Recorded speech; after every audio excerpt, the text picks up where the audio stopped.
Howdy, howdy, howdy, everybody, and welcome to the IndyCar Open Series here at Road America. I'm Austin. I'm joined by Adam Hedgecock and Marco Barbonera for race 1 of the 2020 season here in December 2019. We're just like the car years, and we start a few weeks ahead before the actual year. Yes, absolutely. Hello, everyone. And most importantly, welcome back to another great season of IndyCar racing here on Apex Racing TV. And it's my big pleasure to welcome to the booth Adam Hedgecock. Hello, Adam. Hi, Marco. Hi, Austin. Hi, everyone. Wow, what a great race we got looking forward to here. Road America, beautiful track. Indy cars, beautiful cars. Can't wait to get going. Yeah, classic track as always here at Road America. Qualifying just ended other way, so we're going to go through the grid. It's Adam Blocker for Power Slide starting up on pole. He's followed up by Henry Bennett, also driving for Power Slide. It's a 1-2 lockout for them, and they're going to be very nice for the first race of the season. They're followed up by Chris Anoon from Australia. He's joined with Mark Usher in the second row. Right behind him is Thomas Zeiger with Will Lamb in 6th place. Our second American up on the grid. He's followed up by Adrianus Eck and Alessandro Daladonde in 8th place, with Chris Baumhan in 9th and AJ Burton in 10th place for the Indy 500 group. In 11th, it's Sherwin Vandersloot and Terengay Quingener from definitely did not say that right. With Sam DeVentar, another Australian here in P13, with James Newing in P14, followed up by Joey Vierga, Aaron Rufus, Laura Gerhardt, John Downey, Clark Archer from the great state of Texas, Radek Seorga in P20 at the very end of this grid. Well, I have to say, I'm glad you've got the butchering of names out of the way, because I'm looking at some of these and I'm thinking, you know what, I'm going to trip over these as well. So thank you for setting the tone, Austin. Muchly appreciated. Don't worry, it's a past-on tradition of mine to just mess up everyone's names.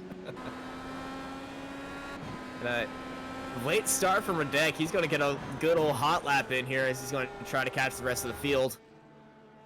We've all done that. We just grid it up and then look down at our phone there. Everyone's just left.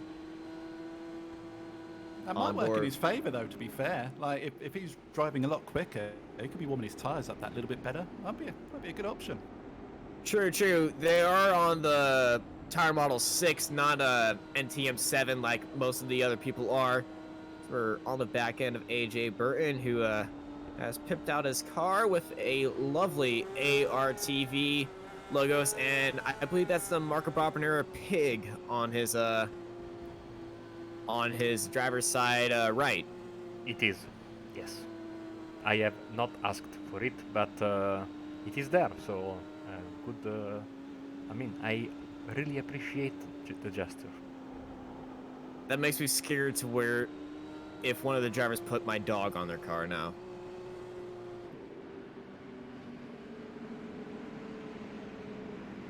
But we're here at lovely Road America. And I believe it's a scorcher out today in the hundreds. Let's bring up the weather and see what this race is going to be like. Yeah, 104 degrees on the road. If you're on the pit lane right now, you can throw an egg on there. It'll give you a nice good old cook right there. 84 degrees in the air, 38% humidity.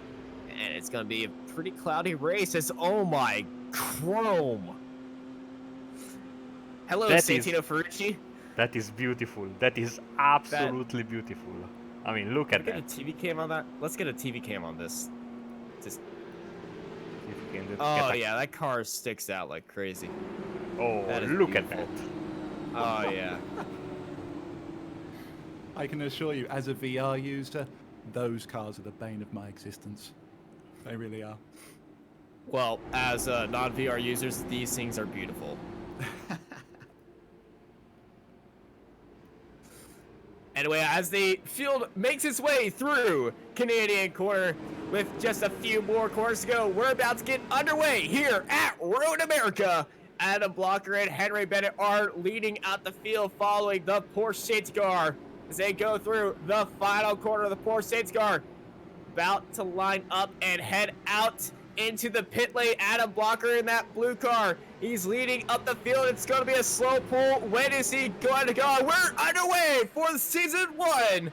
Race number 1 of season 1 of 2020 here at Road America.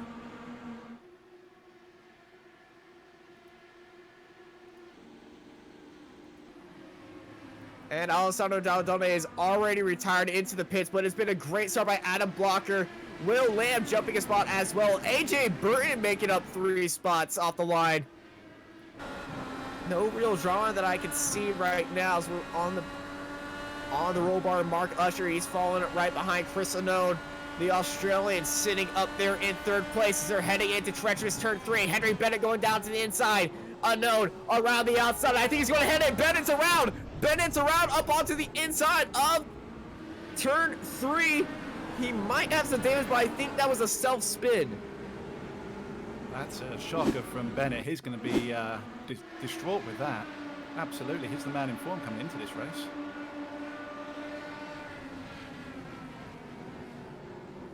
Oh, it's a lockup. He did get tapped in the back end. Not sure who tapped him.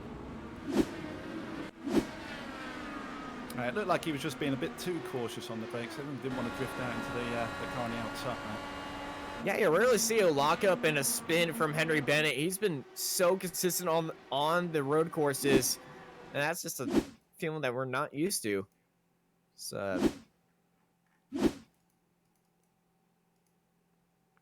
trying to see what happened at the start, but there are no pictures, unfortunately. Oh my goodness, it's Henry Bennett again. AJ Burton also as well involved. Oh, craziness has happened here at Road America as there are just cars all over the place in Canadian corner on the exit. AJ Burton spinning on entry, and he gets absolutely collided with Henry Bennett. Nowhere to go. Just carnage here. Such a shame. He done the right thing. He held the brakes, but unfortunately the cars come around at such a rate of knots. They're not going to avoid him. Yeah, minimal visibility. Oh, Henry Bennett was going to be clear that the car behind him got into him. That's what caused it. So 2020 off to a treacherous start, and it's Adam Blocker and Chris Unknown leading out the field, with Will Lamb in 3rd place. Our biggest mover after lap 1 is Radek Siorka in P9, up 11 spots. On board Sam DeVentar behind Tanguy in P7 and 8 in the battle for 6th. And oh no, DeVentar spins it around, avoids the wall though.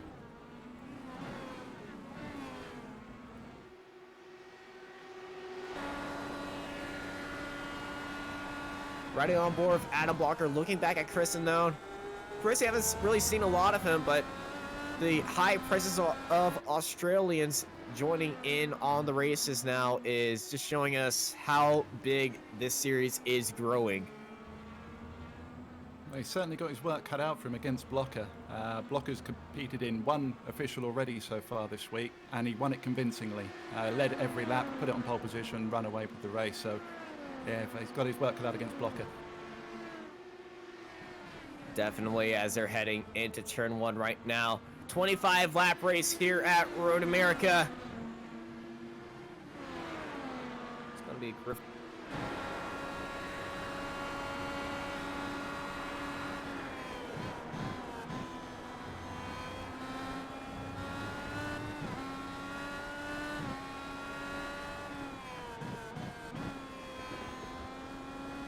on board John Downing up 9 spots. Good start for him.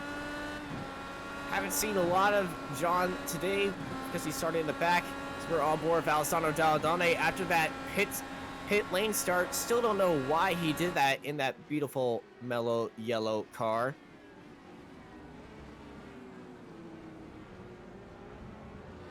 As Laura Gearhart's actually missing the rear engine cover of her car. The rear ring as well. Oh, look at the damage there. Oh That my can't be goodness. good. That can't be good. It's definitely not good for Laura right there. Gonna be losing a lot of speed and grip. But still out there. And I think just putting in some laps to avoid the carnage of the pit lane. I'm not too familiar with the damage model on the Indy cars.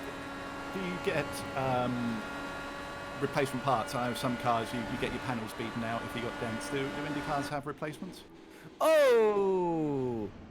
This is Sjoerd van der Sloot, one of the Simtech cars. Big spin and hard hit into the wall out Canadian corner. To answer your question, yes, in a way.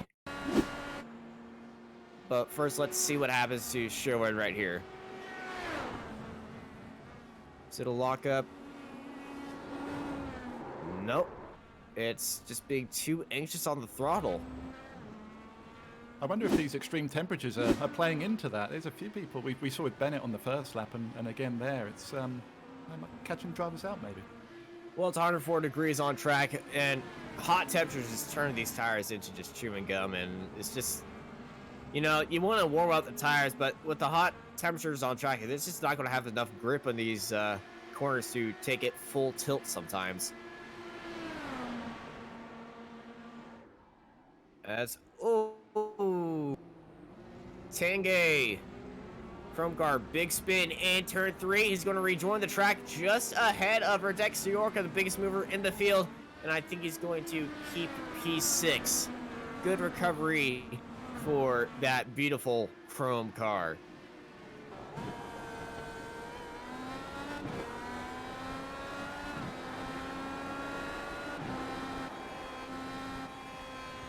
Beautiful shot going around the carousel there. Wonderful corner in any car. Keep your foot planted, hope for all the grip, and yeah, ride it round. He's actually pulling away from Soroka and John Downing as Downing go looking down the inside of Soroka through Canadian corner. Soroka going wide. Downing swings it up onto the inside. He's going to hold that inside move, and a wonderful move by John Downing to move up 11 spots. And now Alessandro Dalladone, the crazy Italian's going to force his way side by side with Radek, and they're having a little drag race here in Michigan. Wow, that was very opportunistic, wasn't it? Throwing it up the inside of the last corner there, and yeah, it looks like he's got the job done going down into turn 1. Oh, This is not Michigan. This is Wisconsin. Well, unfortunately, I don't know any better, so we'll just go with whatever you said.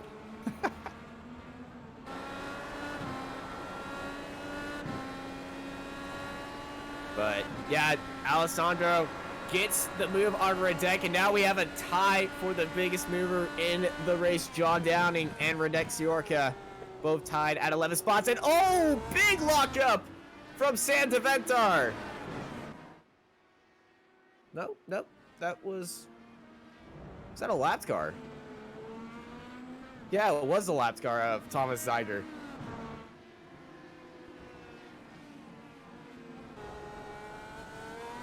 I think he got away with one there. Just saying, but dusts himself down and goes again. Definitely, we bring up our classic miles per hour counter.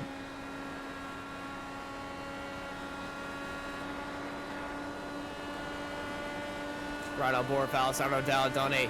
She's chasing down John Downing, and we were talking to Alessandro on how aggressive he is on track community, if there's any other mode, and he told us no, there isn't. And Marco, you pretty much have a lot of experience with Alessandro and his aggressive style. Describe it for us. Yeah, I mean, he's only full speed. He's a great talent, but sometimes he's his biggest enemy. Hopefully that doesn't happen today as well. Well, it started from the pit lane. It seemed like it was a safe start, or a mistake on his part. I don't think there was any incident on the formation lap. We'll probably find something out at the end of the race as Andreas Eick went a little bit wide as he's chasing down John Downing right now, enabling that push to pass, swinging down onto the inside. Side by side they go. Daladunde back up into P7. He's doing well, isn't he? Coming right from the back, driving through the field like they're standing still, some of them. Just to go back on, you were saying how aggressive he is. I can confirm I actually raced against him in the GT3 League on Sunday. And he chased me down from 7 seconds behind and passed me to lead me by 5 seconds come the end of the race. So yeah, very talented, very quick driver for sure. Yeah, I can also confirm I was commentating that race. Oh, you was, yes. Back up at front with Adam Blocker. Pulling out a good old gap to Chris Ano, currently the fastest car on track. The only car to get into the 142s, actually. 42s are insane pace. I was looking back at some of the results earlier, and the kind of go-to for top split was a 43, possibly 44. So if he's doing 42s now, that's blistering pace. I just wonder how long he can keep that up, because that's going to destroy your tires pretty quickly, I'd imagine. Well, Chris Anone is right in his draft. He can stick behind him and just study that pace, but Adam Blocker, he is definitely pulling away right now.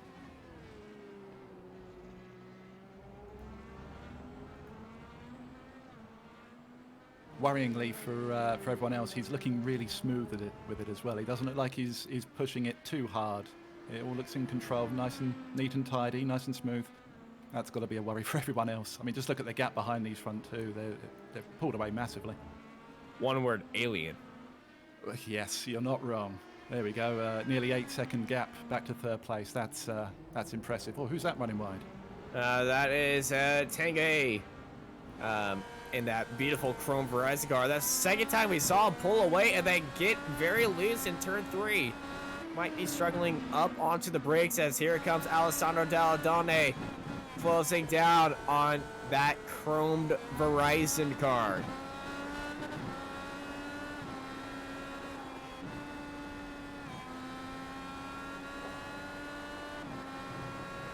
Daladone there just switching down a gear just to pull the nose back in again. We'll probably see that more and more often coming into the end of the race. Still in the draft there. Look at him go. That draft is quite considerable, isn't it? Yeah, a lot of drafts here in these cars with the air being pushed off that rear wing. So thin in the middle of it, so you are going to get some dirty air effects. You must see those on the ovals, but you can see some here on the road courses. But it's going to just pull Alessandro in, and as well, he's going to have push to pass to his use here in the cars. We can't see when he uses it, but you can tell when somebody kind of uses it as they just get a great old lunge.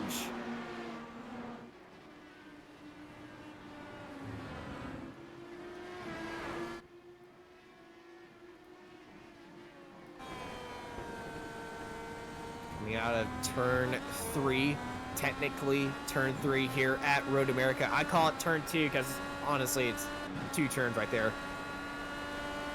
Through turns 4 and 5.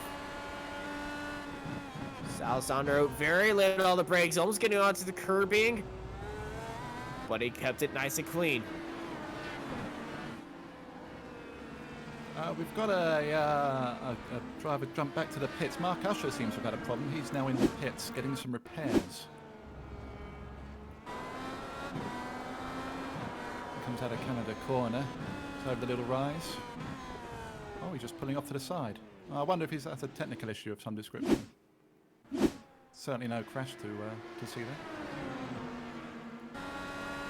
Technical issue, or it's just I gotta go for this thing. And here comes Alessandro through the kink, swinging it down side by side. They go. Alessandro swinging around into Canadian corner late on the brakes, and he's going to hold it off for P6.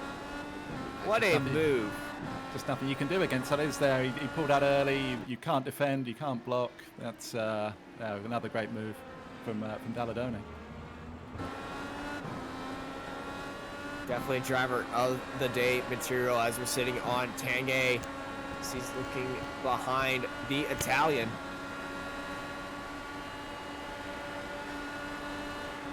And who is that? That is Thomas Zeiger unlapping himself. Yes, very, very quick. looks like his car is okay. But yes, one lap down, but with every right of unlapping himself, and that's apparently what he is doing. By the way, just a little, just a little note about strategy. It is going to be a one-stop race, this one, even though it's very, very hot. The tires will suffer massively, but the quickest way is just to do the one-stop. Definitely a one-stop and tires, I believe, because the heat is just killing these things apart. Unless you're Adam Blocker, who's setting purple sectors and all that stuff right now. It all seems a bit too easy for him at the moment, doesn't it? I mean, look at the gap he's pulled out. 2.3 seconds for Adam Blocker. He's got a few cars ahead of him, but honestly, this is a walk in the park right now.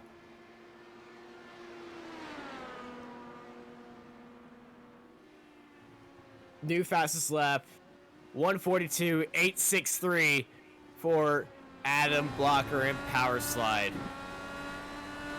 You can't help but smile when you see times like that, can you? That's incredible, absolutely incredible. This is qualifying pace for him. I have to say, it really is a shame that Henry wasn't able to continue on, the track after his 2 incidents and give Blocker a fight. Bennett was the informed guy, as I said earlier. He's won 4 of his 6 races so far in this season, which is just insane. It's a real shame we didn't get to see that battle, because I'm sure that would have been pretty spectacular.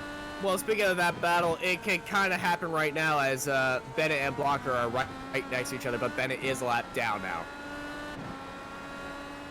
It is a shame. I don't think he'll put up too much of a fight. If anything, no, they're just teammates. Let him through and just sit in his draft, see if he can pull you up a few places yourself. That'd be my strategy for sure. Maybe some teammate tactics holding off Chris right there.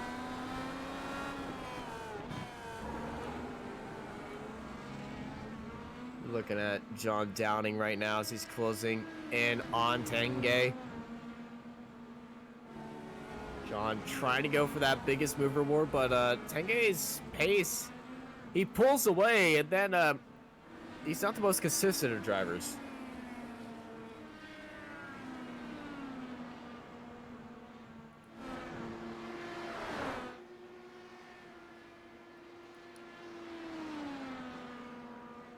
As, Chris Unknown drops into the fastest lap battle as he picks up a 1:42.73. That's Lord Gearhart. Still hasn't gone into the pits, being overtaken by Clark Archer. What has happened to Clark right here?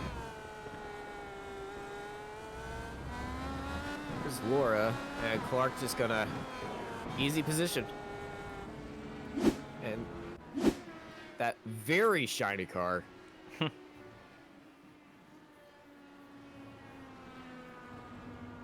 I'm surprised there are not more shiny cars in the race today. And suddenly we lost one straight away. Yeah, we did. But some drivers, they like their FPS. Can confirm. Absolutely. As for us, let there be shiny cars, as there was a big smoke screen up ahead of us. I think that was Alessandro Dalladone having a little bit of a lockup.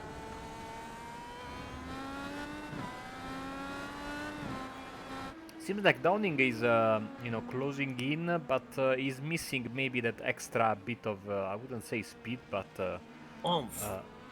Yeah, the technical term is exactly that, and he's not been able to make the move. And I have to say that as Owen goes in the pits.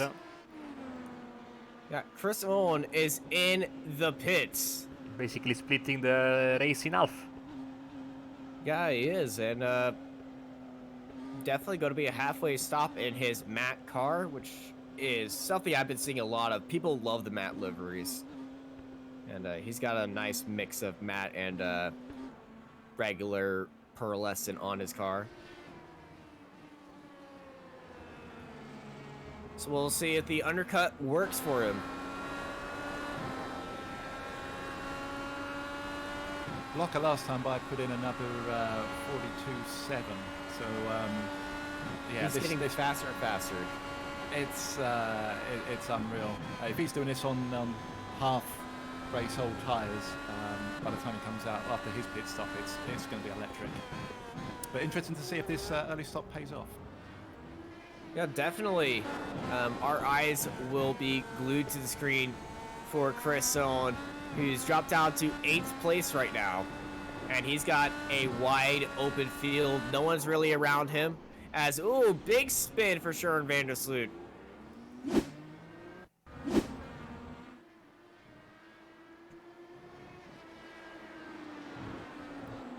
Oh, got corner. Airborne. There's a little rise there, isn't there? In close cockpit cars, you can run that pretty easily, but it looks like he just took a little bit too much advantage of the outside of the track, and yeah, turning around. Unfortunate. Also, while that happened, John Downing got ahead of Tanguay as we switch to that replay. Tanguay locked up, heading into turn 3. Went wide and Downing. That's all he needed. The extra oomph he did. Oh, look as at Adam Blocker 142.624. Wow. Certainly incredible. Oh my. Also, oh, he's off. He's off. I was about to say that Chris would have been in the mix with the Downing and Keguiner in front of him, but well, no, and they also pit together. This is going to be interesting.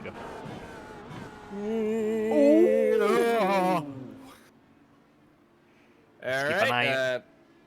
Code keep brown an eye right on the time, because we will see if the driver from the Benelux club got a penalty or not, because that was a very aggressive pit entrance. So let's see if his stop is like 15 seconds longer than the other driver, Downing. It will be probably, I think, a penalty. But well, let's also focus on this on-track battle between Eike and Baumann.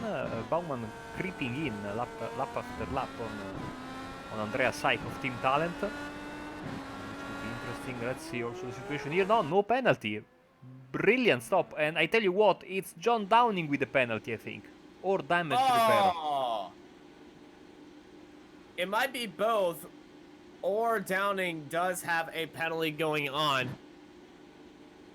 Let's see. Well, very long stop. It might be a penalty. So the stop as for Adam Blocker is in the pits. Okay, so let's follow him as well.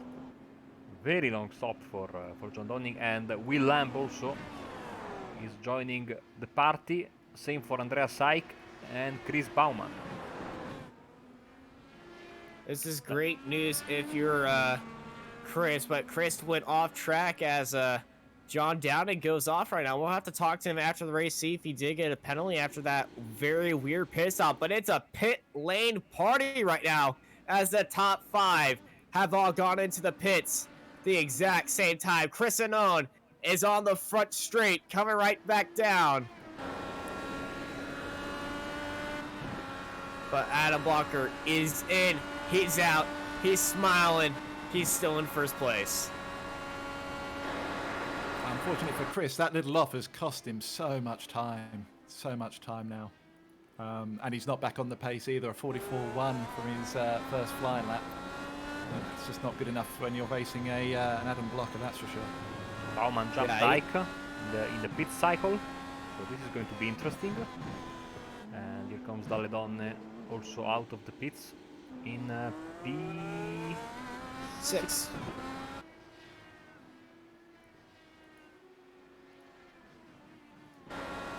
Yeah, biggest battle on track is the battle for 4th between Baumann and Ike.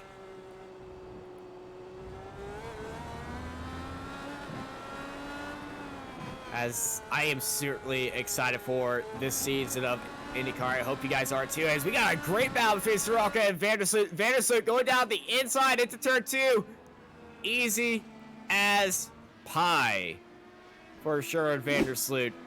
A bad pit exit for Radek Shikar. He lost 2 places, one to Devantier, we see now, and one to Van der Sloot, so maybe a mistake. Let's see, no. just a normal position lost there coming out of the pits, and then a smart pass from Thunder's Loot, our Las Vegas winner from last season in one of. It would have been the best finish of the season if we didn't have, Indianapolis and Auto Club. So, but it third place on the podium. It's still good for what concerning race finishes of the season.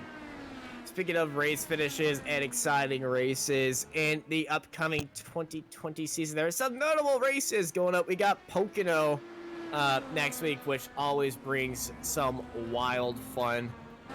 We don't race here in real life, but we race here in iRacing, and it's just beautiful to watch.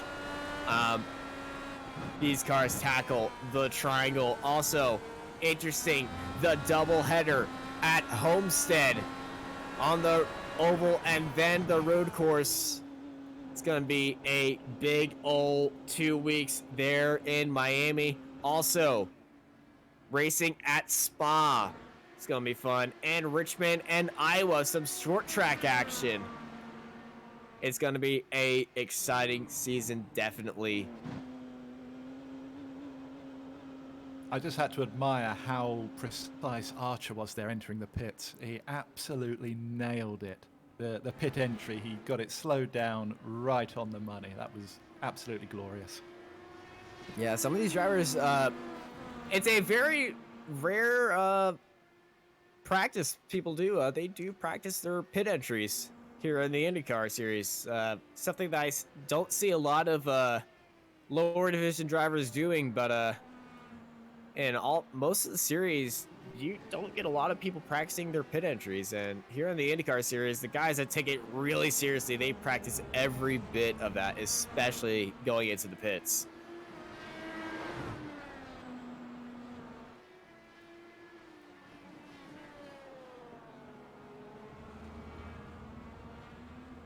Chris Bauman there having a solid race up in fourth. Running well.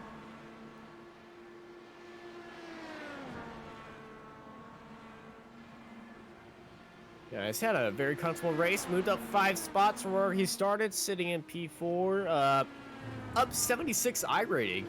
So he's going to be very happy about that. As with most of us, to be honest, that's quite the gain. Biggest I rating gainer would be second place of Chris Anand with 92 I rating, or 91. You've got me looking now. I've had to go and have a look to see what his I rating is. Currently 3,277. That's the pace he's putting in. That's very impressive. Very impressive indeed. Adam Blocker at 5,200, where that kind of explains that out of this world pace that Adam has right now. Not the highest I rating in the field. No, he's the third highest I rating. The ones above him is Mark Usher and Henry Bennett, who are in the 6,000s. But unfortunately, Bennett's been lapped and Mark Usher is out.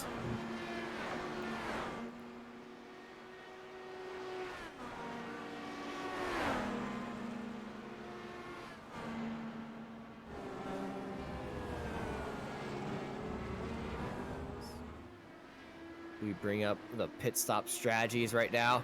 Down A. Farthest up driver with 2 stops. Remember that first stop was on the start lap. We still don't know why that's happened, but he's pulled his way back up into P6 as the field's kind of spread out. Yeah, I'm trying to see what happened to him, because that was strange to say the least. And there is no. Yeah, it's almost like, did he take the green flag because at the formation lap? Because I think he did, but no, he did not. So that was very strange, considering he had a very good qualifying. So, no, maybe if he missed the start, which is quite possible when you are, sometimes you try to get the setup right, you need to go somewhere, and you come back, and it's too late. I've done that plenty of times.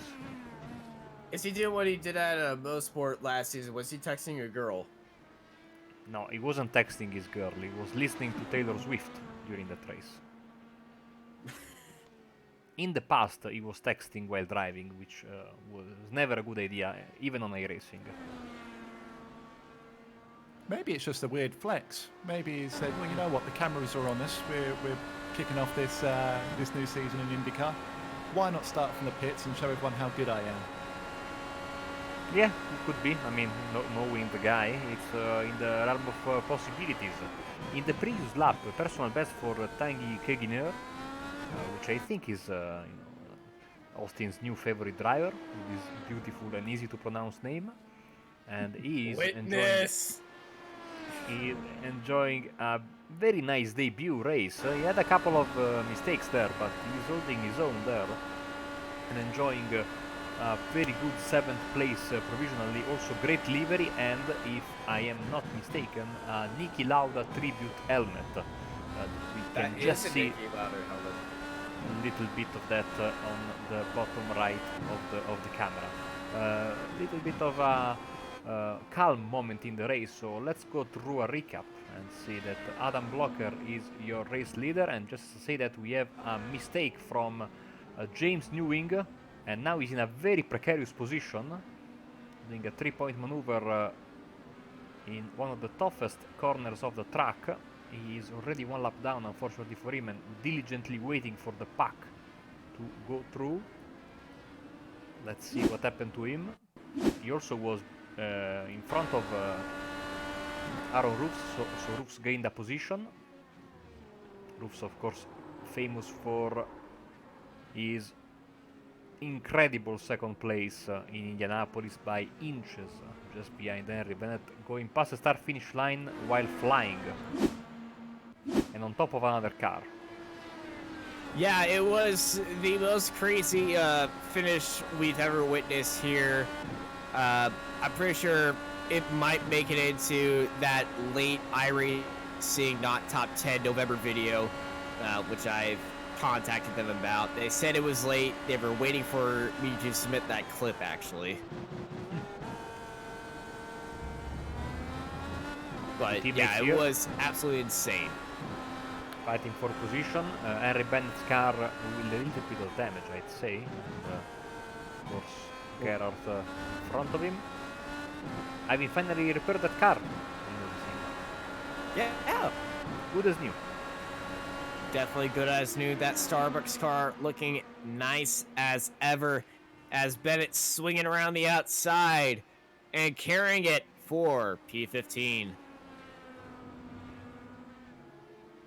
So I guess that answers my question. They do carry spare rear wings.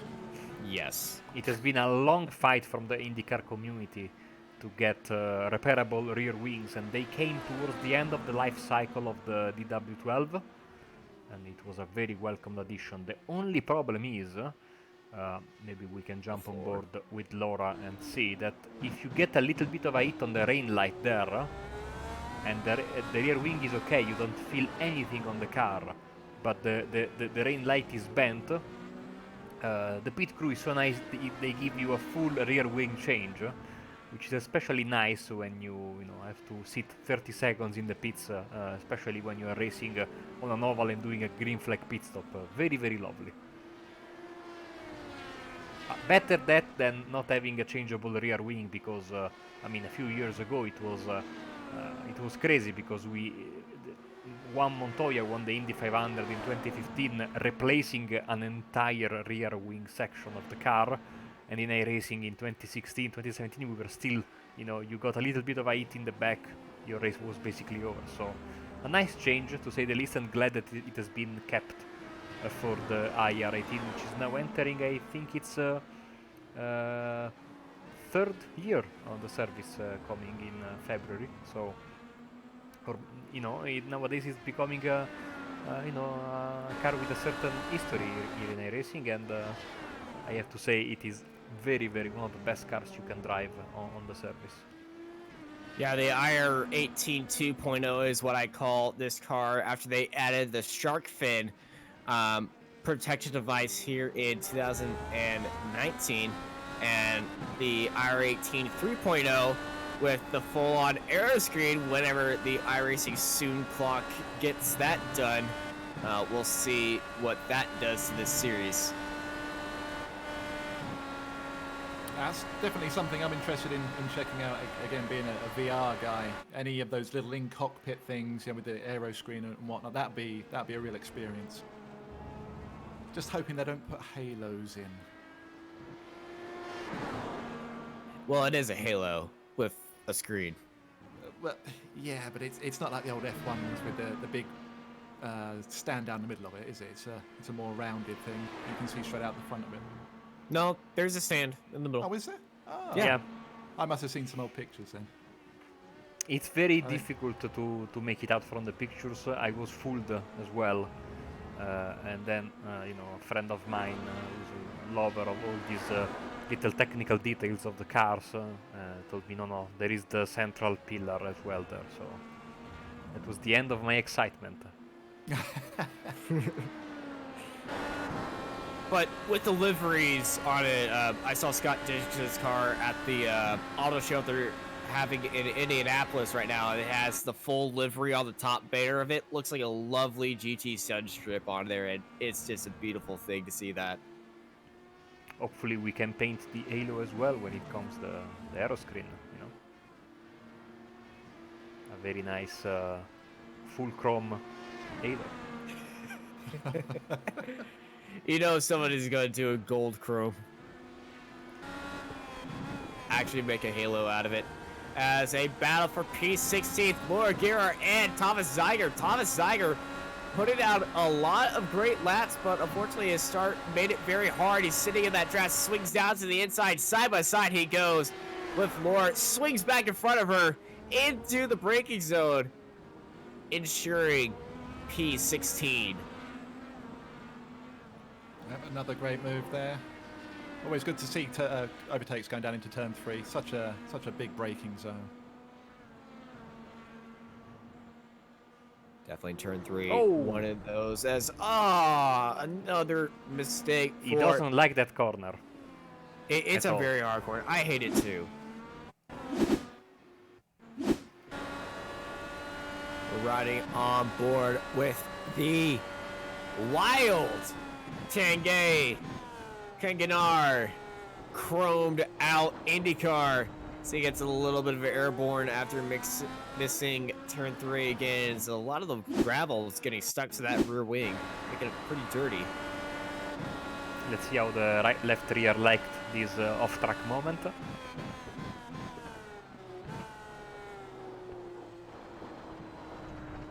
Ooh. Never fun being out there. It's one of those corners where, because you've got that extra runoff that you can use, you kind of start to take liberties, and before you know it, you've outbroken yourself. You're off in the gravel, and it's a real buckaroo ride out there because it's all gravel, it's all dirt, and it will throw you all over the place. It's not fun. It's definitely not fun going out there and missing your braking point. We have this saying in driving schools: you look where you want to go, because most of all, you're going to go exactly where your eyes are pointing. And if you're looking at that runoff area, you're going into that runoff area.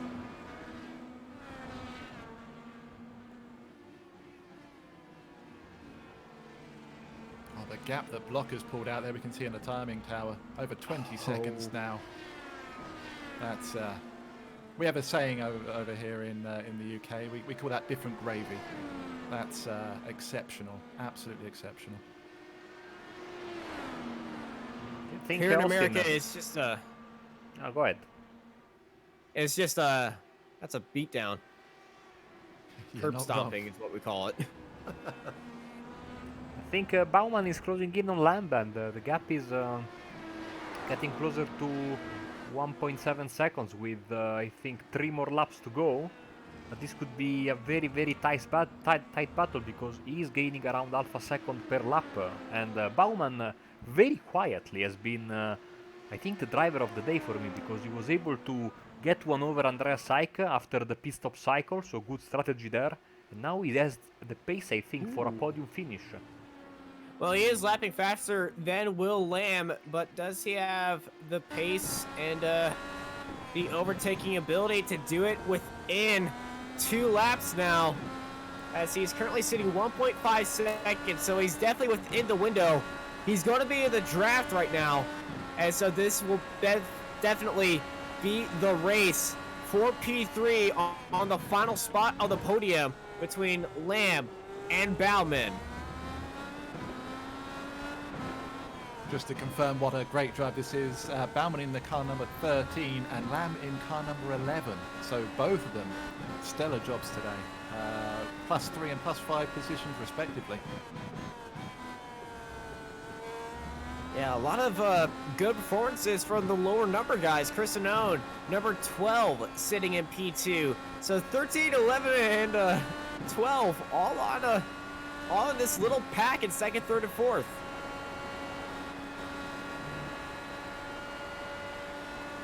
Always nice to see the little guys do well, isn't it? It's nothing more devastating than joining a lobby and seeing all those recognisable names. You know, you're right down in the low numbers of the cars, and then you go and stick it to them like this. You know, fair play to them. Fair play. It's Clark Archer in the pit lane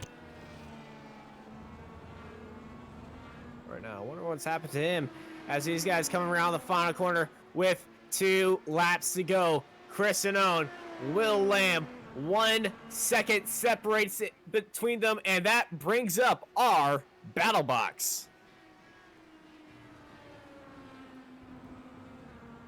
There it goes. It's a little bit late, but it's there. This will be the fight to follow, I think, until the end of the race. As that previous lap, only 1/10 gained by Bauman, but now back to the, all the last 3 or 4 laps, he gained 0.4, 0.5, 0.6 each lap. So getting closer and closer. Let's see if these guys. I would love to know how many push-to passes they have left, but we don't. Same will be, by the way, we haven't announced it yet, or maybe yes, but if you haven't following our news closely, we will continue broadcasting the Racing Formula 3.5 on Saturdays on the Racing Esports Network.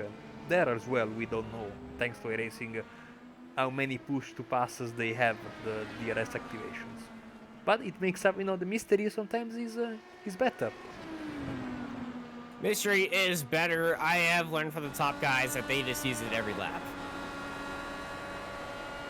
Stella Blanca, white flag for Adam Blocker, and he gets the fastest lap of the race. My goodness. Wow. 142.072. Adam, you're leading by 26 seconds, is it? Slow down. Yep. You can relax. Now, is he doing this without having any kind of draft? Is there a back marker in front of him, or is he just out there having fun on his own? Well, he does have a back marker in front of him. He's closed down on him, but when he said that, he would have lapped a car definitely, but yeah, he didn't lap a car that entire lap, and he might have been getting a good draft from John Downing, who's in front of him, so maybe.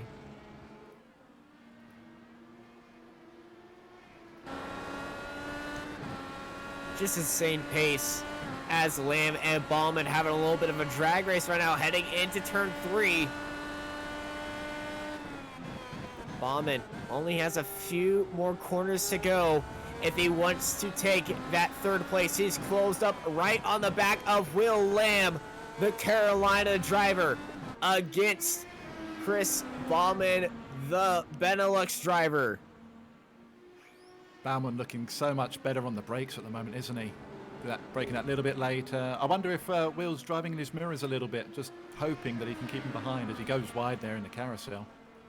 He's trying to force any mistake as Adam Blocker comes up underneath the Caterpillar side in that wonderful draft to John Downing and takes a dominant win to start off the 2020 season in style, also while setting a new fastest lap. As through Canada corner, Bauman and Lamb, tight racing between the Bauman on the gearbox, basically 1 quarter to go. And he's forced to move up onto the inside into the grass. It's an aggressive move. They're side by side, but Will Lamb went the long way around, and he's going to have the speed going down, and Will Lamb's going to steal 3rd place from a aggressive move by Chris. Well, I tip my hat to Bauman there. He tried. He gave it his all, didn't he? And that's all It was just a shame he couldn't keep it for the drag race of the line. But what a finish between them.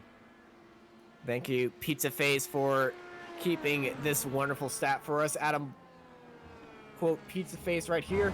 Adam Blocker is such an amazing driver. A few days ago, he set the record for the highest margin of victory in the Lionheart Series. Definitely on a roll. Thank you, Pizza Face Racer, for that wonderful stat.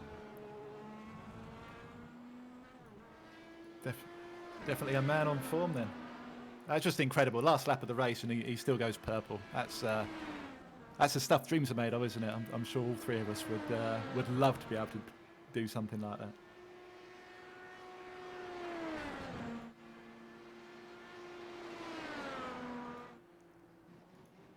Just amazing drive. Wow.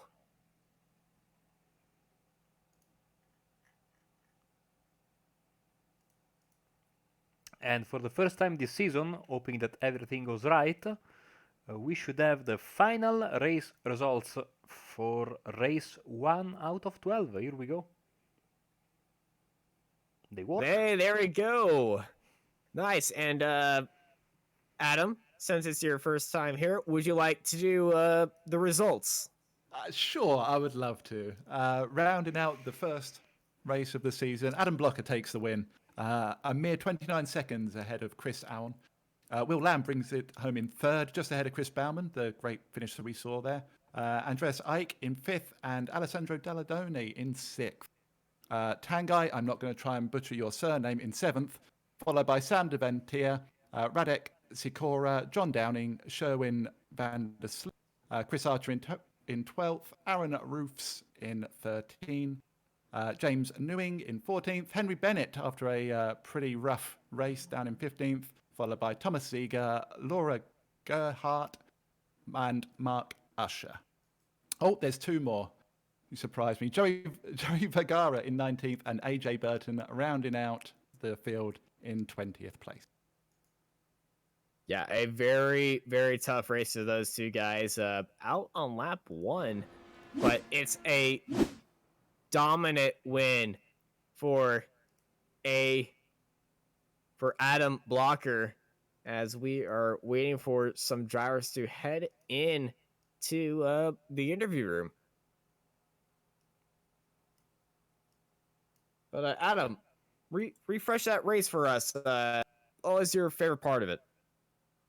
I would like to say it was some of the battles that we saw, especially the ending between Baumann and Lamb there. But I have to say, Blocker's pace and the surprise it gave us at every lap he went faster, it still shocked us. You don't get any better than that. It's an absolute joy to watch. It definitely was, as we have Chris on here with us in the interview room. Chris, how was that race? Yeah, it was absolutely tough. I tried to hold on to Adam as much as possible, just couldn't do it. Started to realize, I actually calculated my fuel wrong, so I went into fuel saving mode for most of the race. But even while battling him, it was just, I tried staying with him with the draft, but he was just pulling away bit by bit. But overall, very good race, very fun. We saw a little bit of a mistake from you coming out of the pit lane on your outlap. You had a little bit of spin. What happened right there? Just not focusing, just realizing with the fuel and all that, I was just trying to calculate everything in my head, hoping that I'd make it to the end, and just wasn't focusing. Saw like the 200 meter marker, and I was like, well, okay, I'm going to go off. I thought I was going into the wall, but the sand saved me, so that was good. All right. Any comments on Adam's super pace? He just blitzed the entire field, then on the last lap, he almost goes into the 141s. Wow. Okay. Yeah, no, just absolutely quick. I've got a lot of work to do. Well, it was I believe this is our second time having you on here. Our first race we had with you was at Belle Isle last year. Yeah. Put the car on pole, then put the car in the wall on, I think, lap 2. That was pretty funny, but it is what it is. Well, I'd say it's a better showing for you in your second race here on Apex Racing TV. Also, you weren't the only Australian in the field. Sam DeVentar also was in here with us. Ah, awesome! I actually didn't know that. It's good to see more Yes. Aussies rock up. Yeah, nice to always see some Aussies in this series that is basically just stretching across the globe. We got Australians, we have people from Europe, South America, America, um, I believe Western Europe as well. We've had some Russians from time to time and Asians as well. So just That is IndyCar at this Eastern, time is Eastern, just Eastern everyone Europe. gets in here. So it's nice to have you in here. Thanks for having me. All right, before we head off, anyone you want to shout out? Just the team, Rival Autosport. We've started from we're pretty young at the moment. We're just building up our team. So yeah, big thanks to them, and yeah, thanks to you guys obviously for broadcasting this, and yeah, thank you. All right, and thank you for giving us a good show and having a great performance. P2 in race number 1 of 2020. Yeah, thanks again. All right, that was Chris on. Also, before you go, how do I say your last name? You guys are pretty much on the money. It's Aon, however you want to call it, it's fine. But yeah, Aon, it's one of them too. All right, awesome. Adam, do you have any questions for Chris? No, not really. It was great watching you out there. Car number 12 in such a strong field. That was very impressive. Very impressive indeed. Thanks a lot, Adam. All right, and I believe that's going to be the end for our broadcast today. With Marco There is Barbadera Adam controlling. Blocker waiting for the interview. Yes. He's in the Oh, he's interview hiding it. waiting area too. We don't know why. He's a bit shy, maybe, but yeah, he's there.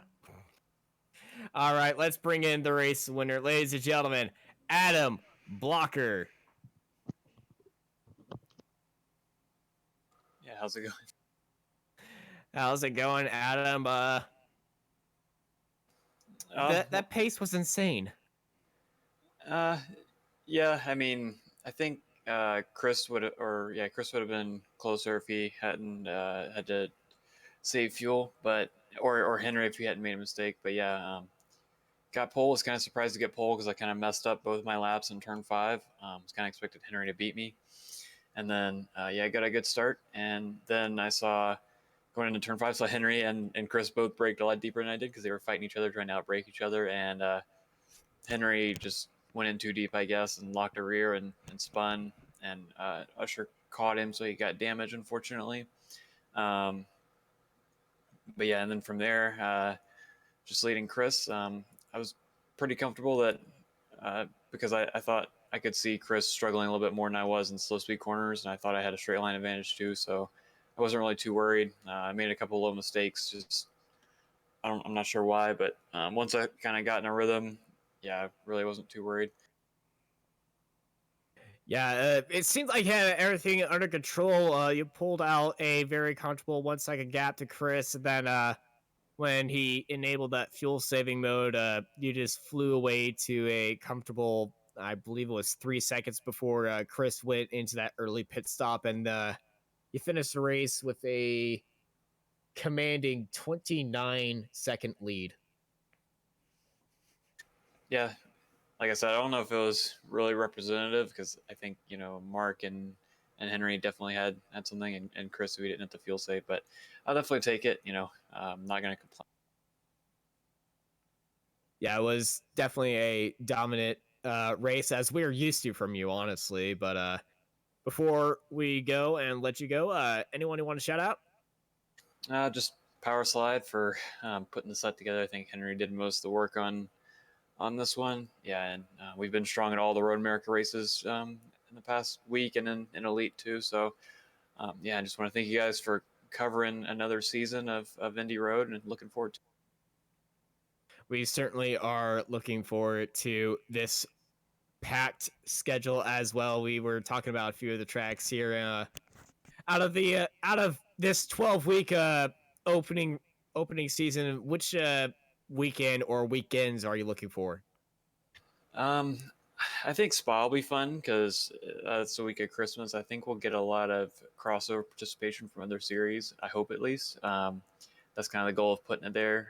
Richmond, I always love Richmond. It's one of my favorite tracks. And then it'd be kind of interesting. We're doing a Homestead doubleheader, so doing the Speedway and then the road course the week after. So yeah, just kind of those are kind of the different things we're trying. Oh, also we're trying the Sebring modified course too, which is kind of different. So that'll be fun, kind of more of a street circuit type thing. So IndyCar runs there and testing, so it'd be kind of interesting. It's definitely interesting, especially on that modified course. Well, Yeah. it's going to be a exciting season here in IndyCar. We had Marco on the cameras. Joining us in the commentary booth was Adam Hedgecock, who had a wonderful debut for us. We might be seeing him around some more. I'm Austin Knight, and I hope y'all have a great night.